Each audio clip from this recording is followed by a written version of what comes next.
Guys, we trying all different types of camera angles and whatever else. Hope you're living good today.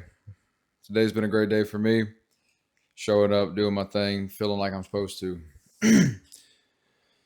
So much of the time, the journey by which we go on personally is truthfully all about finding ourselves. It's truthfully all about knowing who we are deep down. But we may not start with that in mind, right? I told you guys, I think it was just yesterday, that I didn't start with that in mind. I actually started with something that was completely opposite of really finding myself. I started with the journey in mind of how do I make enough money to be able to stay at home and relax with my girl at the time. She's the love of my life. How do I just spend more time with her? Right, and that's a noble cause to some degree. I mean, I wanted to go. I was ready to go to work and figure out however I needed to. But on the other side of it was I didn't know my own potential. I didn't know um, the joy that I could find in expressing myself in new ways and developing in new ways and beginning to help other people and helping other people in general with their problems similar to what I've gone through. I didn't know that was going to be something I wanted to spend my time doing. I dang sure didn't think it was going to be about like kids in particular.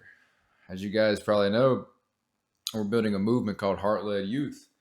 It's a movement built around inspiring the youth to take better decisions, right? To live their life more in accordance with an actual plan. And for me, this hits very close to home. It's very important to me because I was this kid who grew up in the current society we live in. I'm 23, and I faced a lot of issues that I feel a ton of other kids experience nowadays. Most in particular, hold on. We're swinging around, guys. One of the biggest issues in particular, I just got a shot of the room there. One of the biggest issues in particular that I see is the lack of integration and the lack of infrastructure within our educational system and developmental system as a whole, as it pertains to the technological advances that have been made in the last several years, last 20 years. And what I mean in particular by that is the overstimulation and instant gratification by which we are becoming controlled by, and by which the students and kids are being controlled, numbed, and brainwashed by. Now, saying that statement, you might think I'm a crazy person, but here's the reality, guys. We are animals deep down. We are animals. We evolved and have become civilized creatures, but the animal still remains. We live in societies where things are easier than ever to have. We can have food delivered to our door. We can have the sexual gratification with porn right there at our fingertips. Thankfully, they're finally starting to put some laws in place, I hear, around that. But there's porn, there's food, anything, you name it, entertainment more than anything. We can go and scroll all day long. You guys realize that 100 years ago, it was the Industrial Revolution, roughly, somewhere around then. In general, times was hard, way harder than they are now. And you could be a 6-year old losing a finger in a factory, and that was just another Tuesday, right? Um, that was life, though, and entertainment was something that everybody enjoyed because it was a little bit of a break from that crazy, hectic lifestyle of pain and anguish. But nowadays, what? We've civilized in many ways where we have much more laws to protect us, and that's great. I'm not saying anything about that. What I'm highlighting is that life has become incredibly easier for everybody in the first world countries, right? There's technology that advances in every department. Everything is easier, as it should be.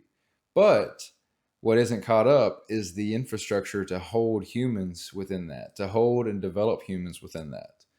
As AI develops and grows even more, it's the same. It's a similar. It's a even higher degree of it, I should say. But in particular, what interests me because it's what I was a victim of the most. When I say victim, what I mean is I let myself be a victim. First of all, but I was a victim most of the overstimulating society, right, and technology. Instead of going out and playing and doing fun stuff and building and learning skills and developing in all the ways that I should have been, in many cases, I was inside playing video games in my earlier years. In fact, my dad, the years he was around throughout that time, he tried to get me to go out and do whatever. And most of the time, I always told no because it was uncomfortable compared to playing the video game. I had all these levels to grow through in the video game, right? I had all these things to do, and I didn't want to go. And of course, there's other things behind the line there as far as you know, stuff that or like that. But overall, I made the decision to not go and put myself in those environments because it would have been uncomfortable. But part of me knew even then as a kid that I was not developing some of the things that I should have been. Like I knew going out and talking to more people would help me develop communication, but I knew that I wasn't wanting to do that, and so I didn't do it. Right? That's just one case. Video games was the big culprit there. As I grew up, as I developed, I got an iPod. I don't know what age. I want to say 10, 11, 12. I think it was fifth grade. Yeah, so about 12 years old. And I remember when first getting on Instagram. I had a friend who told me to get on there, and it was like I was obsessed with it immediately, right? And at the time, I didn't even realize that, of course. But looking back, that's definitely what it was. And as I grew and as I developed, it helped keep a sense of social anxiety alive, where I began to be worried about what everybody else thought. I began to be anxious about what everybody else felt and said and thought about me because of some application on a phone that allowed me to see pictures of what other people were doing, some application that allowed other people to comment something across the time space universe through a digital platform, and it was making me more anxious in school, making me more anxious and create helping me build my mind around these negative ways of being, such as anxiety and depression, even at times where I was so unfocused on the right thing. My mind, my focus was constantly being stolen from me, or I was always giving my focus away. One of the two. And what manifested was a life that I did not like. What manifested was a ton of habits and paradigms and social constructs that I had inhabited that only tore me down and dimmed my light as a spiritual being. In fact, they had me completely asleep in most cases. Well, I say completely asleep. What it was more so probably of was mostly asleep, and my unhappiness, dissatisfaction, depression, anxiety, those were all manifestations of me knowing that I was asleep, me knowing that there was more I should have been doing, me knowing that there was more to life than what I was choosing to continuously experience for the fun reasons, right? This anxiety, this depression, these negative feelings, these negative manifestations, they were manifestations of unexpressed potential, even as a child. And I believe that's what we see nowadays in our culture with everybody. Like the big drinkers, the big drug addicts, the big TV watchers, the big pleasure based people, which is the majority of people, might I add. And again, I'm not above this. There's times I fall into certain patterns, but I always get back out because I've been through the worst of it now. At least, that's how I like to see it. But those kind of habits, those kind of perpetual cycles of endless pleasure, they always, in my opinion, it's always a manifestation of unexpressed potential. Meaning, if you were to go out and be grateful for all the potential you have and go and chase it and get after it and know that you have potential and just have to get in those right rooms where you can express it and do different things, if you just get out there and start doing it, you'd start finding what you meant to find. You'd start finding your calling. You'd start finding the potential within that you then get to go help someone else with, because that's what it's all about ultimately. Value. How can we help others? And my friend, no matter what your story is, you've gone through it to be able to help someone else get through it. If you ask me. Again, I was this kid who was completely distracted. I was someone who didn't have any sort of plan. And so I was heading down all these negative paths, and I didn't know what real leadership was. I was in certain environments where there was decent leadership, good leadership, like in sports. But the majority of my time and energy was I say majority of my energy, I'd say more than time, because sports take up a lot of time, especially wrestling. But majority of my energy, majority of my focus, that's where it fell into those negative leadership patterns, where I fell into those negative holes where I didn't. If I would have had the chance, I wouldn't have been putting it there. But I was putting it there because that's what felt right. It felt fun. It felt like I should be doing it because it was fun. Right. So looking back, I mean, honestly, in all retrospect, I don't regret any of it because it's made me who I am today. But looking to where kids are nowadays, students are nowadays, the youth in general, there are so many distractions. Once again, there are, and more than ever, the people who are meant to govern us and parent us, being our parents and people in power, so on and so forth. In many cases, they aren't leading from within.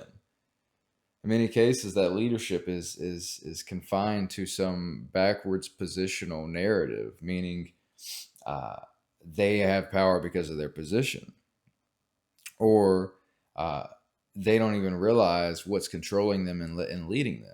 Right, their ego might be leading in a negative way. Their shadow, their inner child, is harmed. It's hurt. It's full of pain. It's unrealized. It's misunderstood. So then that manifests into their current life. You see, there are plenty of people out there who have assumed some sort of position of authority in some way or another, but they're not true leaders in the regards of personal leadership, in regards of leading oneself in the righteous way. So then that manifests into their leadership. You've probably felt this before, at least in my experience. If you've worked the lower tier jobs, the fast food, the restaurants, what's the word I'm looking for? Like stores, that kind of thing. Not that there's anything wrong with these jobs, right? But they are, I would say, lower tier because they take, you can get into them with less skills. They are less barrier to entry, right? Construction is another big one. I participated in all of these fields myself. But in those fields, you see a lot of leaders who are kind of positional leaders. It's something that John Maxwell talks about. Leaders that aren't fully leading in the right way. They're leading from a sense of authority because of a title, right? And this is a manifestation, once again, of not leading oneself from the right position, not understanding and integrating your story and yourself to know who you really are, to then be able to lead others in that righteous way, right? And I say all this knowing that I have a long way to go within this myself personally, but I can see it and I learn about it and I partake in it and I enjoy to be a part of the spectrum, the conversation, even because it all falls back into the same thing. Knowing who you are, knowing your subconscious, doing the work to understand who you are, what you've been through, how you reacted, why you reacted in that way. See, in my opinion, it's all a gift, again, to help give it to someone else. But it starts with that grateful action. It starts with taking that step at a step, one day at a time, to then really choose who you want to be. So, guys, it's a blessed day. I hope you're enjoying today. Spend it like it's your last one. Live the life that you choose to live for the right reasons. Enjoy your journey. Be grateful. You guys got this.